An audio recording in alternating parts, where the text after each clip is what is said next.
Hi guys, we're gonna do a reaction video, but before we get into the video, please don't forget to like, subscribe, and smash that notification bell to always be notified of any future content on this channel that I upload.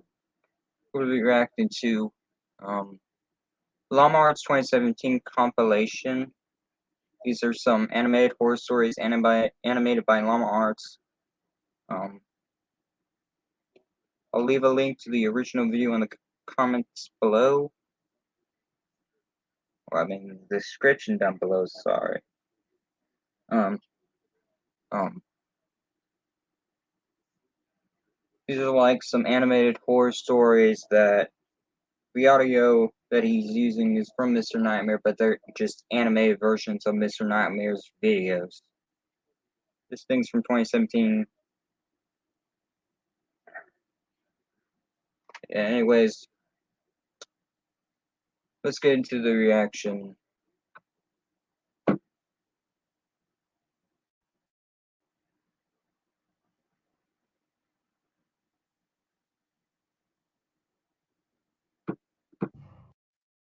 No.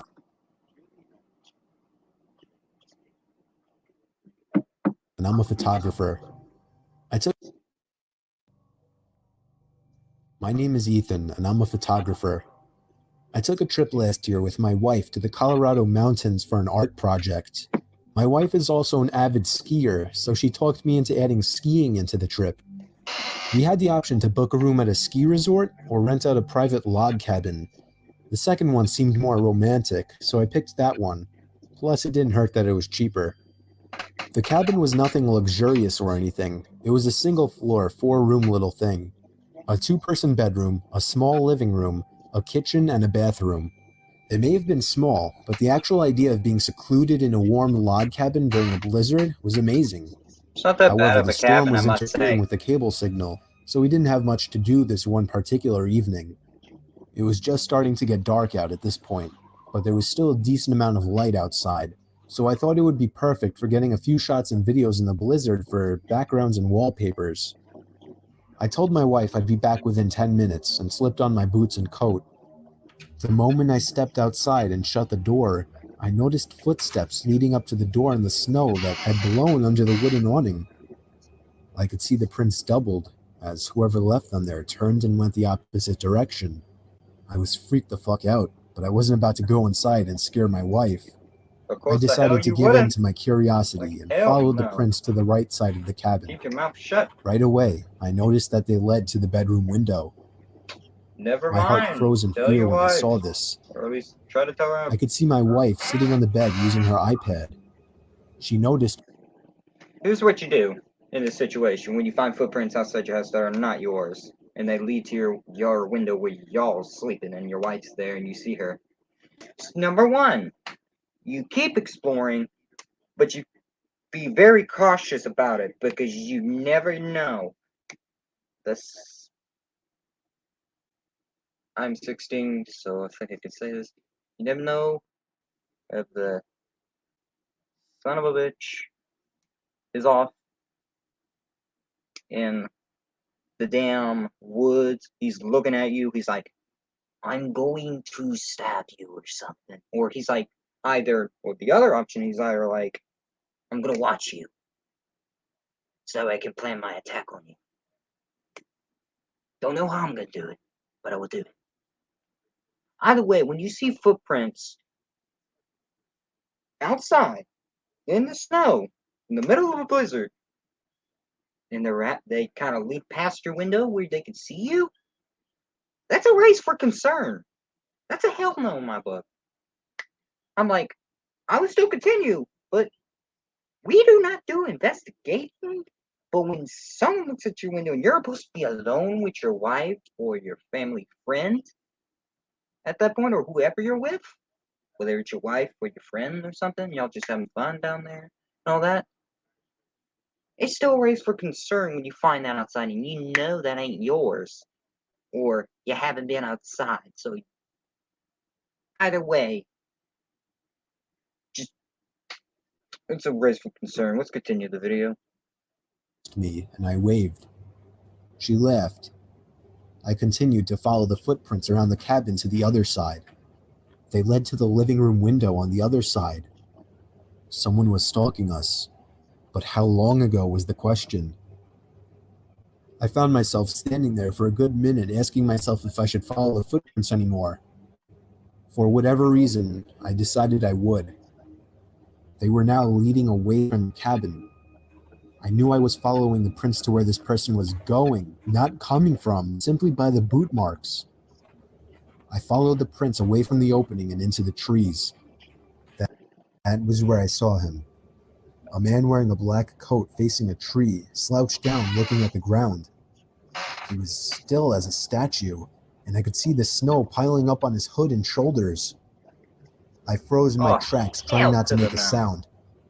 Nope, I would we have thought run. to We ask him if he run. We needed run help like a otherwise, pussy. but this guy was just standing there, not doing anything, like some kind of A little bit deranged more freak. reason why I'm running. I I started to don't deal with gradually that. move He's just backwards without standing even there. turning around, making sure this man didn't turn around or notice me. Hell, When I got at a visual all distance, that. I turned around and stomped through the snow back to the cabin. When I slammed the door shut, my wife came over to see what was wrong. I saw worry in her eyes. I guess she saw the worry in mine. No shit. She knew I saw something, and after a few minutes of harassment, I finally told her what I saw. She immediately started packing her things, telling me we're leaving right away. I told her no, we're not going anywhere. What I the would not hell's get a wrong with refund for you? leaving early, and I wasn't Bullshit. about to up and leave just because some weird guy was walking around Dude, outside. he might just be walking She made a around, point of but locking eventually both he might locks on come the up and door and making fuck you sure in the all of the ass. windows were sealed shut. For the rest of the night, we read stuff on our iPads. I reviewed the pictures and videos I had taken so far. We turned out the lights early as there wasn't much else to do. Motherfucker, you better have shut them goddamn What if he's still out curtains. there? I remember my wife asking me. There's no way he's still out there, I then assured her. Listening to the wind blowing outside, along with the small flakes of snow hitting the windows, was strangely relaxing, and I knew I'd be able to fall asleep quickly. Except if it wasn't for the knock at the bedroom window. We were both still awake, and we both knew it was a knock from a person. I ushered my wife out of bed and out into the living room without turning on any lights. There was nothing to use as a weapon Of course whatsoever. you didn't shut Our the only goddamn option was to curtains. run before something might happen. Fucker. I told my wife we'd have to forget our luggage and make a dash for the Jeep. We slipped on our boots and coats in the dark in a matter of seconds, and when we heard a knock at the living room window from the opposite side of our car, we took that opportunity to run. I pressed the unlock button, so grateful I chose to have remote locks on my Wrangler, and we hopped in. The car started with ease, and as soon as the headlights You flashed drive on, the fuck the man was out of there. standing facing the log cabin on our side now, Nope, I'll be not a pop window, locking. Let me pause just this for facing the just a wall minute. of the cabin in the same. No, we be pop locking it. Once we get in the car, we're like, and once you see the man, you're like, nope. Put it in reverse and like, and then you put it back in drive once you got the car turned around, and then you get the hell out of Dodge. Hell no. I mean, you can along the way get your wife. I believe it was wife. Call the cops or call somebody that works there at least and tell them y'all need to get somebody out here. I mean, we're getting out of Dodge right now, but there is somebody out here sneaking around and doing some suspicious shit, the most. And y'all need to get somebody down here to see what this is, what's going on here, or if this is something to raise concern at the least, or at least call the cops like that, So you can put a report in, and we'll vouch for that because it happened to us. At the upper least, just call the cops or somebody. But you still get the hell out of Dodge because you don't want. I would not want to be there. In my opinion, I would not want to be there at all any longer after seeing that or seeing this at the most. See, that's a hell no. We don't do this. Position I had seen him in earlier, as if he were hiding his face. We drove to the nearby ski resort without much trouble in the Jeep. We stayed there for the night and went back the next day to the log cabin to collect our things we left behind. He wasn't there. Ano da?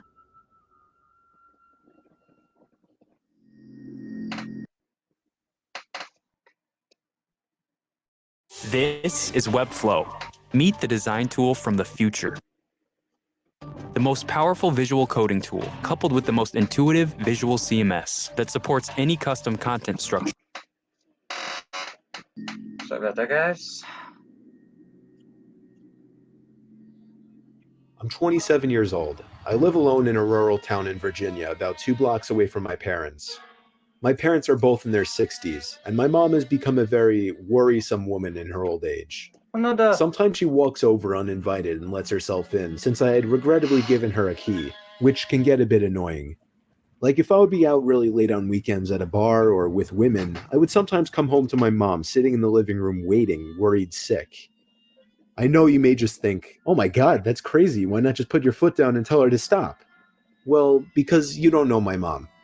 It's very hard to describe her, but she's the kind of worrisome, innocent little lady that you just can't bring yourself to go That's against. understandable. And I hate to mention, guess. she also has mild dementia. Okay, now that's very understandable. Anyway, this was Saturday night. I think it was Must around suck. 2 in the morning.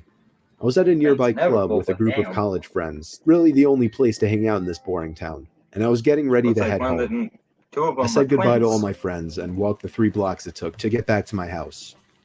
I walked up my front stoop in my drunken haze and dug my hand in my pocket for my keys. When I grabbed the doorknob, I realized it was unlocked. My mom was here again. I quietly opened and shut the front door, locking it behind me. I put my keys on the kitchen counter and found a note written in my mom's handwriting saying, "You forgot this at our house, next to the box of half-eaten cake my parents didn't want." I didn't see my mom anywhere, so I assumed she must have gone upstairs to sleep in the guest bed until I got back, which is something she would commonly do as well. Then I heard That's a footsteps little race upstairs, for concern. confirming It's it, your house. and that's when I sighed once again. 27 years old, almost 3 in the morning, and she still has to wait up and treat me like a child. I ran upstairs to check the guest bed, empty, along with all the bathrooms. I was afraid Mom was having one of her episodes due to her condition, so I ran to the phone to call my dad. After 4 rings, my dad picked up in a groggy voice, asking what the hell is the matter. After I told him that I heard Mom wandering around upstairs in my house, there was a short pause, and then he said, "That's not possible, she's sleeping right next to me." My mouth fell open as I turned my head to face the dark upstairs, and just barely by the light provided by the kitchen, I could see a head peering around from the corner at the top of the stairs, looking down at me. What the fuck? I screamed into the phone as I ran out the front door and down the street to my parents' house, explaining to my father on the way. I would not want to fuck with a About man like halfway that. there, my dad told me, "All right, I'm going to call the cops," and hung up. I made it to my parents' house, where my mom was already waiting at the door, worried sick. My mom explained that she did come over to clean my kitchen a little bit and to bring over the cake they didn't want. 2 police cars pulled up in front of my parents' house, where they escorted me and my dad down the street to my house. One officer stayed outside with us, while 2 others went inside to investigate. It felt like 15 minutes before they came back outside and said it was clear. They checked the crawl space, the attic, everything. There was really nothing for me to report, other than the door was left unlocked and I saw the outline of a head upstairs before I ran for it. Still, I didn't feel safe sleeping in there that night, so I went back to my parents' house. Let me pause this. Me and my dad are certain that... Sorry, I'm gonna pause this much. Here's what we do in this situation. Number 1, you check the house to see the son of a... You know what? Is anywhere in there. Because obviously the cops didn't check that all of the house or any crevices or something that he might have done. And they weren't expecting it. I mean, they could be expecting it, but they're thinking that would be not many people would do that. But this guy might have did something incredibly wow. But other than that, you check the house and you check a little bit more in places you would not suspect someone to go to, but you never know they would. So you got to do it anyways. And then if you don't find them still, you still move out the house. But you stay there while you're looking for another house that's still on the same street or something like that, or at the least, you know, somewhere away from this one. because obviously now this guy knows where you live, and he's been in there. You do this. You find a house. In the meantime, you move into the house, and you say, either way, I'm putting my foot down and all that. Look, I know you have dementia, mother, but I am not willing to risk this again. Now, you can come over still, but due to the fact you have the dementia and all this, and this shit just happened, look, I'm fine when you come over, but I'd like you to come over with Dad. Because you could have got me killed. I'm not saying it's your fault or there's a blame put on you. It's common for you to forget due to dementia, but fuck. You gotta put your foot down at some point. And these are one of the points where you put your goddamn foot down, man. Nearly got fucking murdered or something, whatever the man was thinking of doing, but you didn't have the chance. You're like, fuck this. You can get the hell out of Dutch. By the way, that's step one. Look for a house, but you stay in your house for the meantime until you find one. Then once you find that one, step two, move to the house, get your shit in order. Once all that's done, you know the rest. Either way, damn, you need to move houses. Boop. Boop. That my mom simply forgot to lock the door when she left, as her memory has been getting worse over the past few months. My dad has been stopping her from coming over alone from now on, which makes me both sad but also relieved. Some Looks like nights I he's still up in get here. paranoid that whoever was in my house that night never left and is still hiding in here somewhere.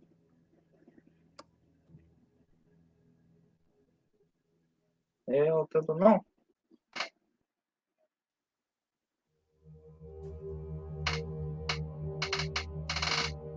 It was a typical boring day in calculus, only it was Friday, 7th period, meaning the week was almost over and spring break would finally be upon us, so everybody was getting antsy in their seats, I could tell.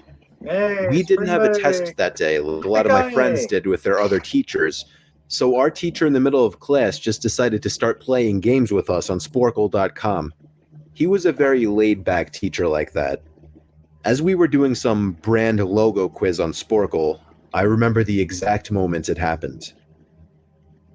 Right after my friend answered a question, I remember the exact answer too, Adidas. The dean's voice came through the loudspeaker. He sounded panicked and frantic as he told all the teachers this was not a drill and to go Okay, into that's a raise for lockdown. concern on a lot of them. I actually got At the least. chills, and I got There's a couple goosebumps on my arms as our usually laid-back teacher too seemed panicked as he ran to turn off the lights and ushered us to the back corner of the room. We all sat in silence for about 2 minutes, and then the usual buzzing that came from a panel in the back of the room ceased, indicating that the school must have cut all the power. Hell, man? We all looked at each other, realizing this must be serious. A few You more bet it's minutes of serious. waiting later, we heard a man screaming at the top of his lungs coming down the hallway. Two girls in the class actually started crying, which made all of us even more scared. As the screaming got closer to the classroom, the lunatic-sounding man started banging on the lockers while screaming, "I'll kill all of you." It was at that moment that I started to fear for my life. My teacher shushed us as we all looked at each other to see our peers' reactions. The banging then moved from the lockers to our classroom door.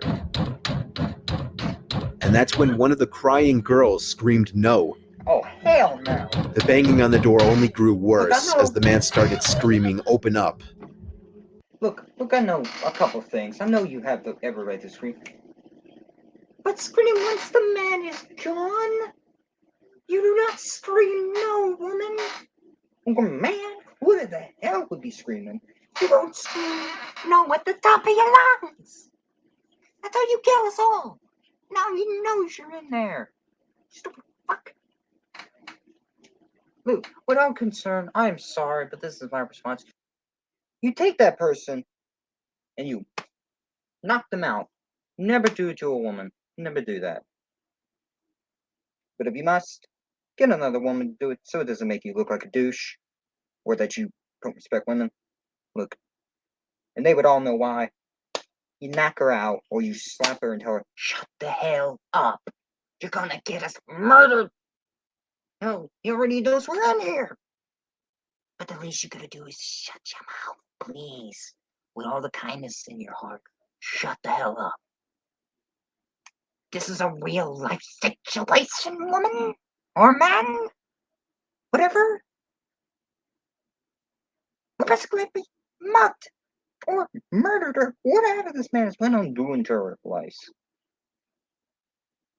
Look, the premise of this is there are times when you need to shut up, or you tell this person a little bit at the top of your lungs, or quietly, you tell them, snap out of it and shut up, because now we're fucked. We're just. Two of the girls in the class were crying out loud now. No duh. It felt like an eternity that man was pounding at the door. But eventually, he finally continued down the hallway, screaming like a mentally insane person, until we could not hear him anymore. I'd say 10 minutes later, though it felt like half an hour given the situation, the dean came back on the loudspeaker explaining the situation, which was surprising for him to do. He explained that some apparently mentally unstable person entered the building and assaulted the woman sitting at the front desk, causing her to flee the building screaming, and staff wasn't sure if the man was armed or not. Now, this was before the school had cameras or could afford proper security, so the school was wide open to something like this happening. The staff had done a sweep of all the hallways and classrooms and couldn't find him, so the dean instructed the teachers to resume teaching but to keep all the doors locked and to not let any students leave for any reasons. The most disturbing part, however, is that one of the janitors working the night shift found the man sleeping in one of the storage closets near the back end of the school, and according to rumors that were spread by my peers, sticking out of his pocket was a .44 Magnum. Oh, hell no. The janitor must have done something stupid to wake him up, for example, leaving the closet door open, because by the time a police officer could arrive on the scene, the man was gone. My entire class, as far as I know, to this day, has no idea if this man was ever found, but I like to think that right now, he's being given the proper help that he needs.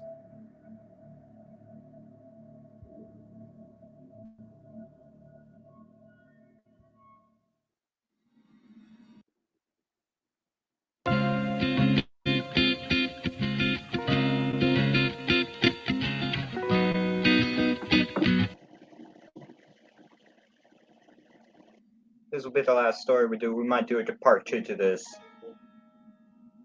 3 months after I turned 16 in 2005, I got my first car, a '99 Toyota Camry.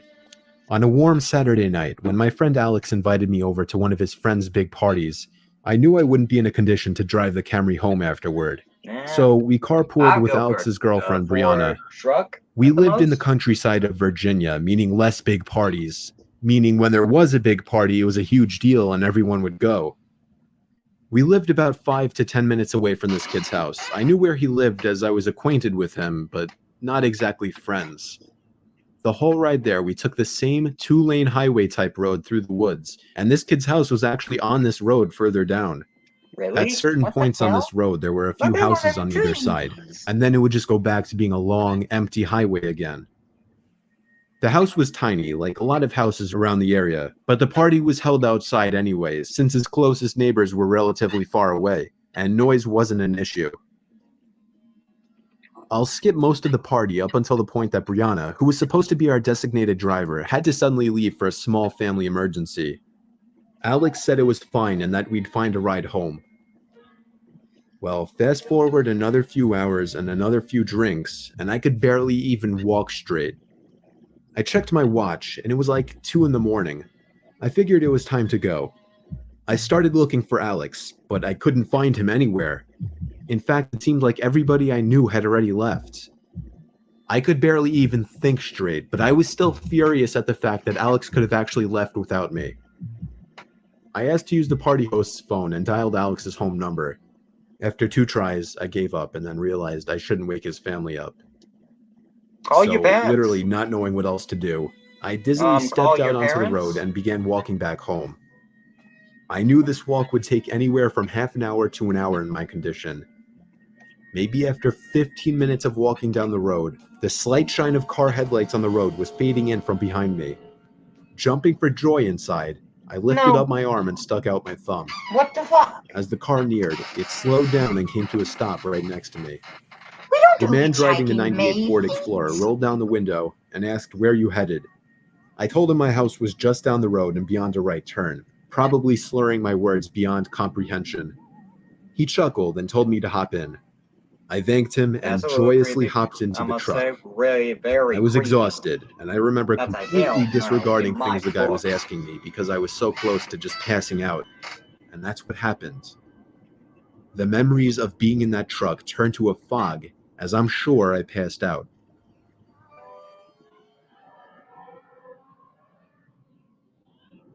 The next thing I remember, I woke up still in the moving truck. The guy looked at me and laughed, but didn't say anything. I looked around and realized the road we were on wasn't familiar. I nervously asked, where are we going? He then said, so what were you doing out this late anyway? As the man answered my very straightforward question with another irrelevant question, the sobering reality of the situation hit me. You can let me out anywhere, I told the man. Dude, I don't think The it's man letting you out responded with a about firm any no. fucking where at all. I felt like throwing up as he said that. No, I really actually felt like I was going to throw up. I started to gag as I felt more and more nauseous by the second. The man took his eyes off the road to look at me, and that's when I thought of the perfect distraction. I turned in his direction as I continued to gag, and he started to kind of lean away and slow down the car. Thankfully, I drank as much as I did because I finally threw up and made a point of doing it all over the man's lap. The man yelled in frustration and stopped the car, and that's when I took it upon myself to run for my life into the woods and duck behind a few bushes. The man came following into the woods with a flashlight, and on 2 separate occasions, he shined the light straight over me without noticing. Eventually, I heard his footsteps walk even further into the woods past me. That was when I ran back to his truck, but unfortunately, he was smart enough to lock it. By some miracle, I saw another car approaching in the distance, and I ran out into the middle of the street, waving my arms like a lunatic. The car tried to avoid me, but I wouldn't let it. They were forced to stop, and I yelled at them to help me before they came back. Once I told them that I was kidnapped by the man who was driving that Ford Explorer, the driver agreed to give me a lift. Not to the police station or anything, but to my house. I made it back safely where I couldn't thank the driver enough. I immediately woke up my parents and told them. My dad wanted to know if I got his tag number, and then I felt like punching myself in the face. I failed to get the simplest information from the guy that would have allowed me to actually properly report him. All I knew was that he drove a faded blue 99 Ford Explorer. I made sure to give Alex a piece of my mind, and part of me always held a grudge against him ever since just for abandoning me at a party without telling me. I haven't seen him in 4 years now, however, and this was actually the first time I even thought about this incident for almost a year now. As time goes on, even the worst of memories may start to fade, but after writing this to share with the internet, it's once again fresh in my mind.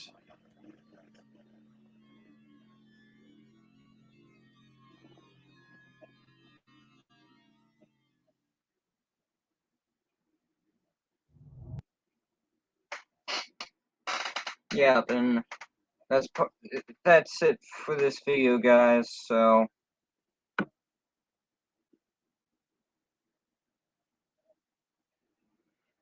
you guys for watching. Don't forget to like and subscribe and press that notification bell to always be notified of any new videos we upload on this channel. Anyways, thank you for watching, and see you in the next one. Bye.